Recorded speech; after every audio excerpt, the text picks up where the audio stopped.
ஈகை இன்பமே மேலான இன்பம். கொடுத்து மகிழ்பவர்கள் இறப்பிலும் மறுமையிலும் நல்வாழ்வு பெறுவர்.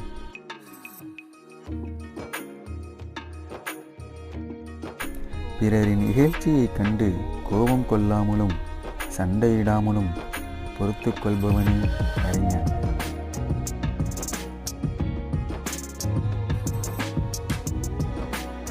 மனதை உள்நோக்கி திருப்புங்கள், உங்களின் குறைகள் உங்களுக்கு தெரிய வரும்.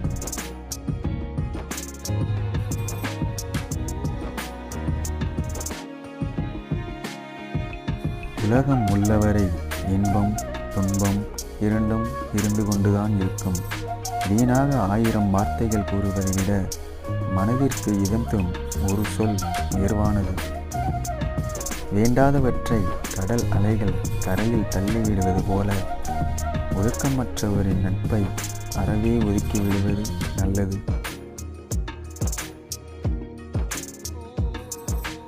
அடக்கத்துடன் வாழும் இல்லறத்தான் அடக்கமில்லாத துறவியை விட சிறந்தவன்.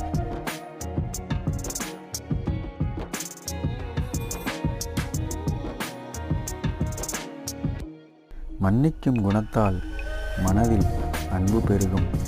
அச்சம் நீங்கி மனதைரியம் வளரும்.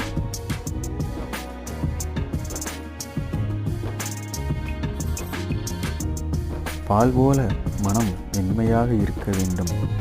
கள்ளம் கபடமற்ற உள்ளத்தில் தூய எண்ணம் உருவாகும்.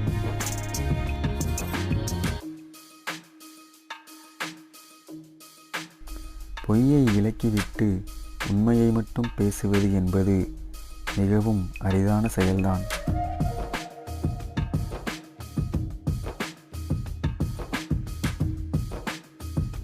அதர்ம வழியில் ஈட்டிய பொருளின் மூலம் நல்ல அனுபவம் ஒருவருக்கு உண்டாகாது.